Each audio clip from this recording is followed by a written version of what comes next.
الله يا له شهر عظيم وكريم كرم الله. Salam alaikum. Si on considère donc la relation d'amour avec Dieu, donc la spiritualité, et qu'on doit la concilier avec les règles, comment, en fait, ma question c'est comment faire pour augmenter cette réelle relation d'amour, étant donné que c'est un sentiment aussi et qu'on ne peut pas forcer le sentiment. Ce qu'il faut éviter dans tout ceci, c'est l'artificiel et faire semblant. Et dans ses mots et dans son attitude. Comment on fait pour appliquer les règles et approfondir notre sentiment de proximité? Comment est-ce qu'on fait ça? Eh bien, déjà, ce qui nous est dit, c'est de commencer par les choses dans leur profondeur. Le prophète, quand il reçoit les premières révélations, elle lui parle de quoi? Elle ne lui parle pas de la règle. La règle va venir très vite. Mais avant, elle lui dit, cette révélation, observe tout ce que je t'ai donné. Observe tous mes dons. Et ça va être quoi? Quand la nuit couvre l'ensemble des choses, quand le jour se lève, par la lumière du jour, et quand par la nuit qui est calme. Qu'est-ce que c'est ça?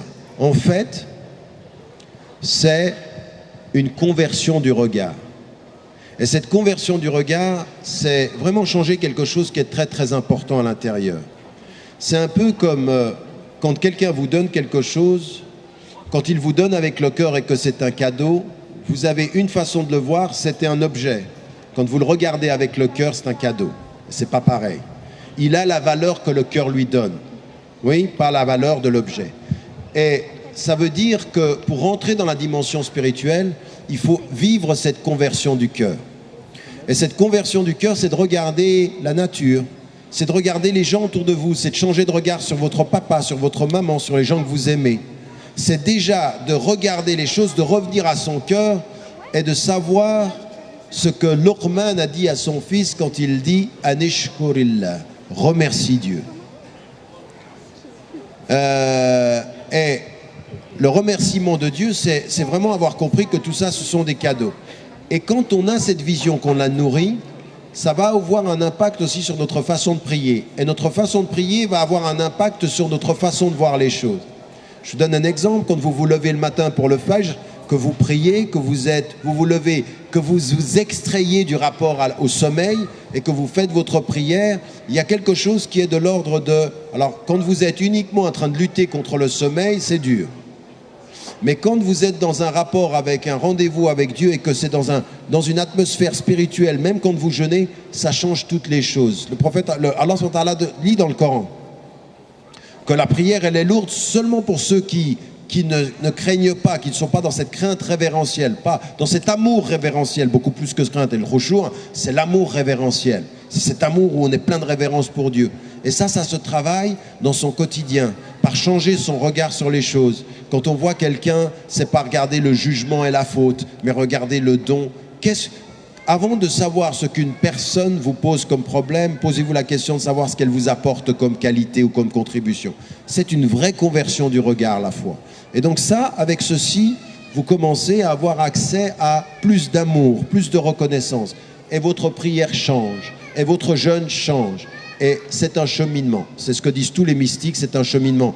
Raison pour laquelle vous allez voir que dans toutes les traditions mystiques, on a des étapes, des stations. Il y a, vous savez, vous connaissez le hadith qui dit « Quand vous venez à Dieu en marchant, il vient à vous en courant ». En fait, il nous est dit « Venez, venez ». Et lui, il vient.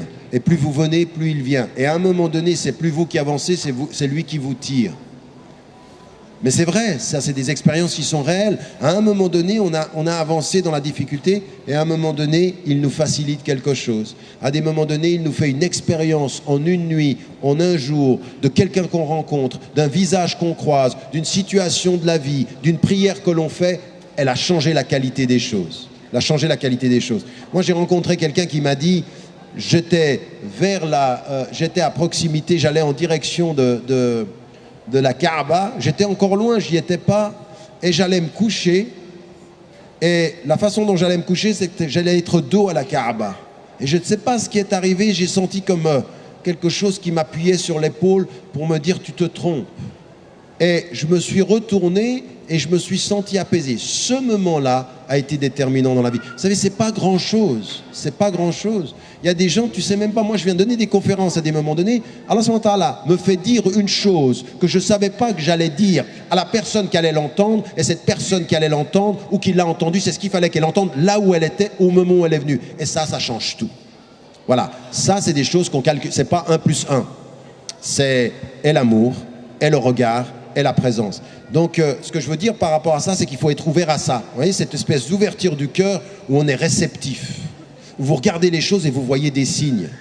Il y en a, chaque fois qu'il leur arrive quelque chose, il leur est juste arrivé quelque chose. Et il y en a d'autres, ils voient des signes. Ils comprennent les signes. Il y a des choses qui arrivent dans leur vie, c'est pas par hasard. Il y a des gens que vous rencontrez dans votre vie, c'est pas par hasard. Parce qu'il n'y a pas de hasard.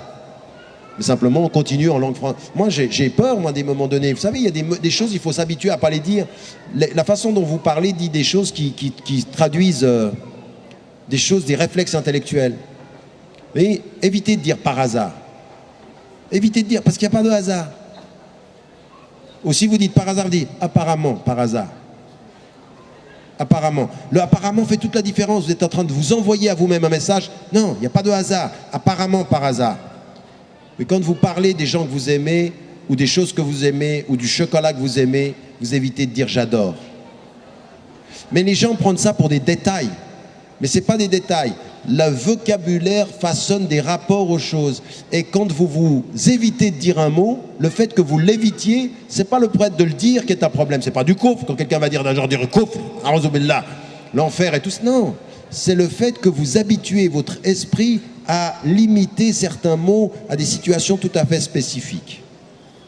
Un homme ou une femme, quand vous l'aimez, évitez de dire « je t'adore ». Déjà, je t'aime, c'est énorme. Mon problème, en fait, c'est que dans la vie d'une même personne, souvent, en fait, ça s'alterne. Il y a des moments où, justement, tout ce que vous dites, la foi, enfin, les moments où on voit les signes, c'est fort. Enfin, la religion devient vraiment quelque chose d'important pour nous et on le sent vraiment, on sent l'amour de Dieu, enfin, et tout ce qu'on peut décrire. Et il y a d'autres moments, et enfin, pour moi, c'est sur la vie d'une même personne, et il y a d'autres moments où vraiment, enfin, on prie par devoir, on se limite vraiment à tout ce qui est obligatoire. Et pour moi, enfin... Ça, c'est une excellente question. C'est une excellente question, et là, il faut qu'on soit extrêmement clair.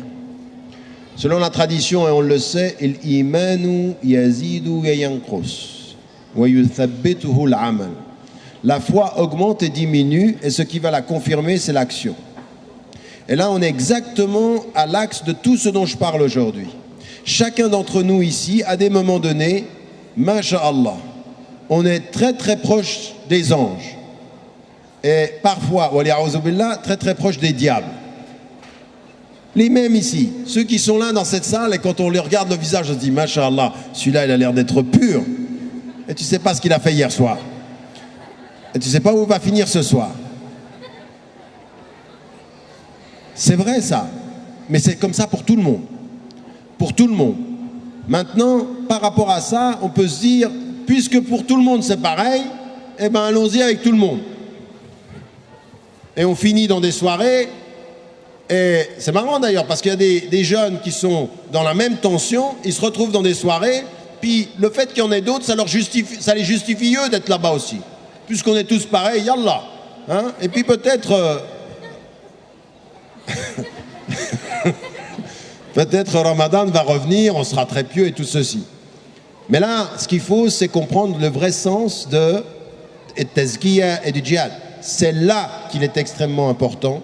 Quand parfois notre cœur affaiblit, quand notre conscience s'amenuise, c'est là qu'il faut s'en tenir aux règles. Les règles sont nos protections. Quand quand le prophète a dit Buni al-Islam, c'est-à-dire la maison de l'islam, ta maison, c'est ces 5 piliers. Si maintenant tu n'as pas ces piliers, puis que tu penses que tu vas tenir ton cœur sans le pilier, tu n'auras pas de demeure. Parce que la demeure, c'est ce qui te protège. Donc qu'est-ce qui va nous aider? Un, les piliers. Quand il est dit dans le Coran, وَمِنْ آيَاتِهِ أَنْ خَلَقَ لَكُم مِّنْ أَنفُسِكُمْ أَزْوَاجًا لِتَسْكُنُوا إِلَيْهِمْ وَجَعَلَ بَيْنَكُمْ مَوَدَّةً وَرَحْمَةً. Quand il dit dans le Coran que parmi ces signes, il a créé de vous, tiré de vous des époux et des épouses, c'est-à-dire l'autre, pour que vous puissiez trouver la paix. Taskenu, c'est sakan, c'est encore la demeure. Et ce qu'il est dit dans la relation de couple, c'est hunna libasun lakum wa antum libasun. Parfois, ça sera les règles, et parfois, c'est le mari ou la femme. Et quand on n'a pas de mari ou pas de femme, ça peut être la famille. Attention à ceux qui sont vos compagnons de route. Parce qu'il faut des règles, mais il faut des compagnons. Toi, tu vas baisser un peu, mais à côté d'un compagnon, tu n'as pas le compagnon de la soirée du samedi. Tu as le compagnon de la prière du vendredi. Tu as le compagnon de la prière du asr. Lui, il va t'aider ou elle va t'aider à faire en sorte que ta connaissance, il faut s'en tenir aux règles et il faut avoir les compagnons qui nous rappellent les règles. Et ça, c'est aussi important, des gens qui nous tirent vers le bien. Donc, c'est vrai le proverbe, je l'ai souvent répété, montre-moi tes amis, je te dirai qui tu es. Mais on ne peut pas à un moment donné être entouré par des gens qui sont fil rafla, c'est-à-dire ils oublient le sens et espérer que ce soit eux qui nous rappellent. Oui? Comme certains, ils ont envie d'aller dans des soirées et dire « Oui, je sais, la soirée, elle n'est pas très halal, mais je vais faire de la darwa. » Ben, reste chez toi. Tu vas faire la darwa là où c'est pas possible. Donc, de ce point de vue, il faut faire très très attention. Un, ça arrive, tout ce que tu dis. Deux, il faut s'en tenir aux règles. Trois, les compagnons de route.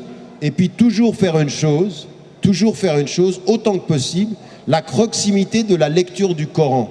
Parce que la lecture du Coran, c'est le dialogue avec Dieu. Quand vous lisez le Coran, vous lui parlez et il vous parle. Vous lui parlez en venant à lui, et c'est une da'wa, c'est-à-dire vous l'appelez, et astajib lakum, c'est une réponse. Vous savez, quand il dit ud'ouni astajib lakum, c'est pas simplement ça, c'est prendre le Coran, vous prenez le Coran, je l'appelle, et il répond. Parfois, vous lisez le Coran. Moi, ça m'arrive souvent de faire des choses comme ça, hein. Juste avant de sortir de la maison, je prends le Coran, je l'ouvre et je lis souvent les premiers versets sur la gauche, sur la page de droite, en haut à droite. Par hasard, apparemment. Et je lis. Et des fois, je vous promets que ce sont des protections, il y a quelque chose, parce que vous allez vous être attaché à un sens et ça peut vous aider. Alors, à ce moment-là, il vous parle là où je suis allé le chercher. Je lui ai posé une question, j'ai ouvert la page. Mon ouverture de la page, par hasard, apparemment, lui a donné une réponse qui n'était pas ni du hasard, ni apparente. Elle est une vraie réponse. Vous voyez ce que je veux dire? Donc la proximité avec le Coran, et l'autre chose, c'est la proximité avec la vie du prophète. Mais ce que tu vis, là, c'est une réalité. Si tu n'avais que les règles, tu vivrais ceci dans le malaise. Il faut avoir les règles et le sens. 1. Les règles. 2. Les gens qui t'entourent, le dialogue avec Dieu par le Coran et le modèle prophétique, Inch'Allah, dans la vie quotidienne. Mais je voudrais m'attacher aux éléments intérieurs, la méditation, la spiritualité.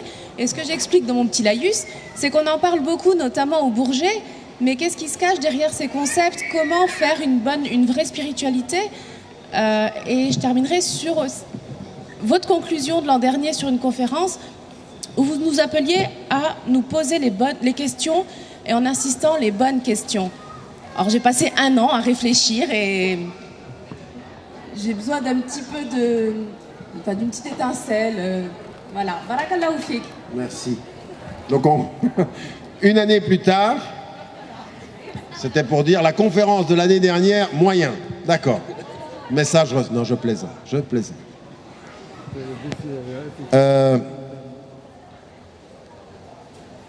J'espérais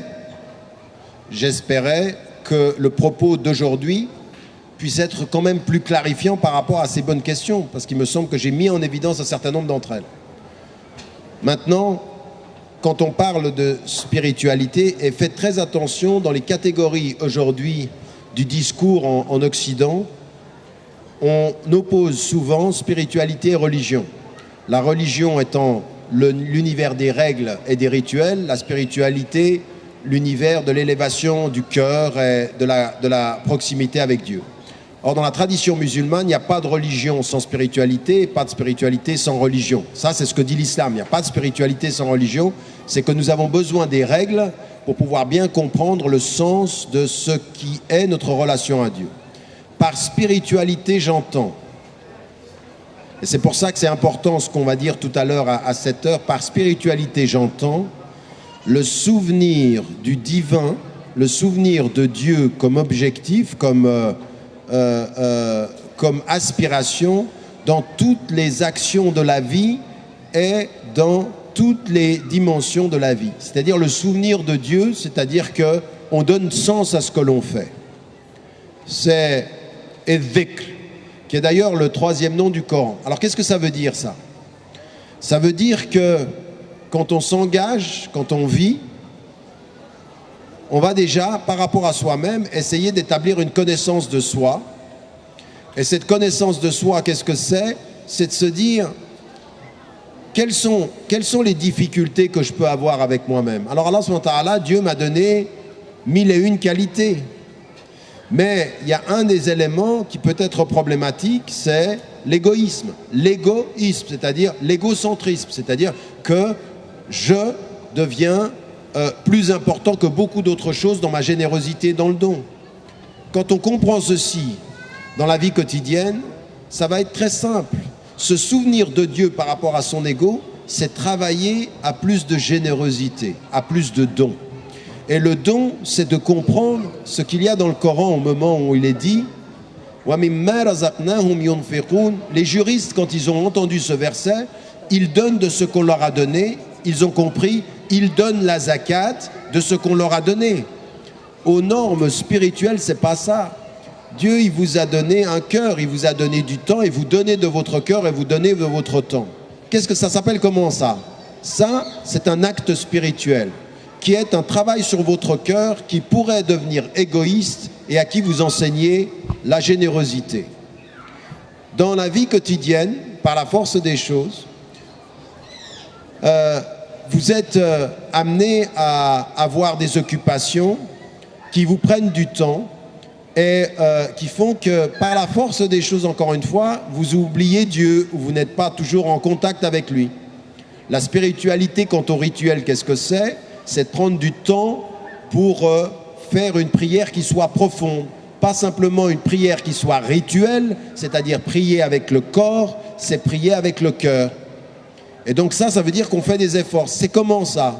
Vous rentrez à la maison, vous allez faire la prière, vous faites les ablutions, et vous regardez l'élément de l'eau, non pas comme de l'eau seulement. Il est dit dans le hadith du prophète que l'eau que vous prenez pour les ablutions va prendre l'espace de la prière, tous les mots M-A-U-X, de vos mains, de votre visage, de vos yeux, de votre bouche, et vous êtes dans un état de purification. Ça donne du sens aux ablutions. Et vous allez faire la prière, mais comment vous allez la faire? Non pas en laissant la télévision allumée dans le salon, non pas en la mettant là où les gens passent. Vous trouvez un endroit où vous vous isolez, où vous vous préparez, où vous vous concentrez, et vous faites une prière dans laquelle vous concentrez votre attention. Comment est-ce qu'on doit faire aussi? Parfois on dit les mots en arabe, on ne les connaît pas en français. Alors qu'est-ce qu'on fait? On prend le Coran avec la traduction, et ce que l'on sait en arabe, on le lit en français. Pourquoi? Parce que quand on va le dire en arabe tout à l'heure, eh bien on sait ce que l'on dit. Et plus on sait ce que l'on dit, plus la concentration est présente. Plus les mots n'ont que la sonorité de la psalmodie, moins on est concentré sur le sens. Mais quand on comprend le sens, ça nous prend beaucoup plus. Ça nous prend, et donc c'est pour ça qu'il faut faire. Donc qu'est-ce que c'est ça? C'est de la spiritualité avec Dieu. Qu'est-ce que vous donnez le temps de comprendre ce que vous lui dites? Vous vous donnez le temps d'être capable de recevoir ce qu'il vous donne. Dans un travail de purification et de prière, vous arrêtez de dormir, vous vous levez le matin, et vous êtes dans un rapport de « j'ai lutté contre mon être qui veut dormir pour venir à l'être qui me donne la vie ». Oui, les mains yuhyikum, celui qui vous donne la vie. Donc ça, ce sont des attitudes, vous voyez, c'est pas des grandes philosophies. Avec Dieu, avec soi-même.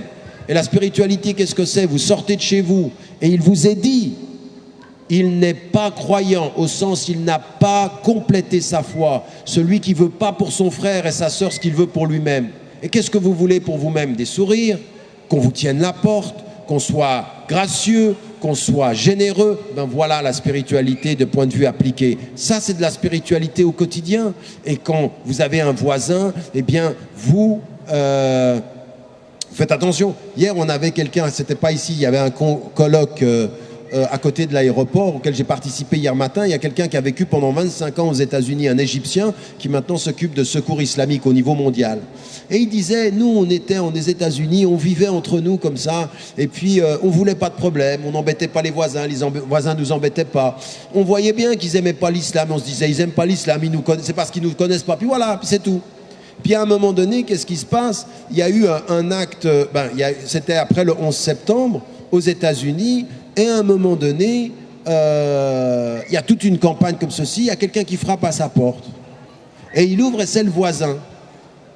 Et les voisins, la famille, le mari et la femme, les voisins, ils viennent et ils disent, on ne s'est pas beaucoup parlé, mais on voulait juste vous dire que on voulait vous transmettre notre sympathie parce que ça ne doit pas être facile pour vous maintenant.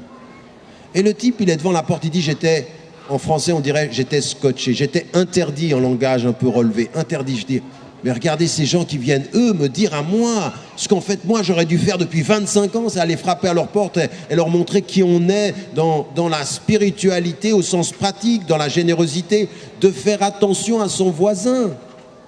Quand vous entendez qu'il n'est pas croyant, qu'il n'a pas accompli la foi entière, celui qui dort sur ses deux oreilles quand son voisin a faim. Mais ça, c'est la spiritualité la plus profonde. Ça veut dire, ta foi n'est pas complète si tu peux être négligent par rapport à la faim du voisin. Bien, tout ça, ça veut dire quoi? Ça veut dire que c'est de cette spiritualité dont je parle. C'est pas une spiritualité éthérée, je prie toute la nuit et je dors le jour, ou je suis invisible le jour. Non, c'est je prie la nuit, je travaille sur mon cœur, je travaille dans mon être pour avoir un comportement qui va traduire toutes ces dimensions-là. J'entends par spiritualité le souvenir du divin dans l'agir humain, dans toutes les dimensions possibles, dans toutes les dimensions possibles. Et parfois, c'est des détails. Vous savez, beaucoup de gens ne comprennent plus en Occident qu'à des moments donnés, sur des petits détails, il nous est dit, par exemple, à nous, vous mangez avec la main droite.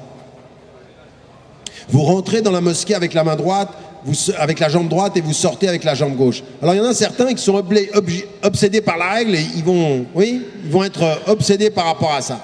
Et il y en a qui voient que ça. J'ai expliqué un jour qu'il y avait un jeune en Égypte, pendant que j'étais là-bas, où on faisait la prière, et vous savez, il est dit dans la prière que la bonne prière, c'est celle où vous touchez par 7 endroits le sol. Les deux mains, le nez, le front, les deux genoux et les pieds. Et il fait la prière à côté de moi, et on finit la prière, et il vient vers moi à la fin, et il me dit, la prière, quand tu fais la prière, il faut que ton nez touche le sol. Et donc il est très strict sur la règle. La règle c'est ça, ta prière elle est moyen quoi. Et je le regarde, je souris, je lui dis, mais toi, comment t'as fait pour voir que mon nez ne touchait pas le sol? C'est-à-dire, tu t'es retourné, t'as regardé de côté?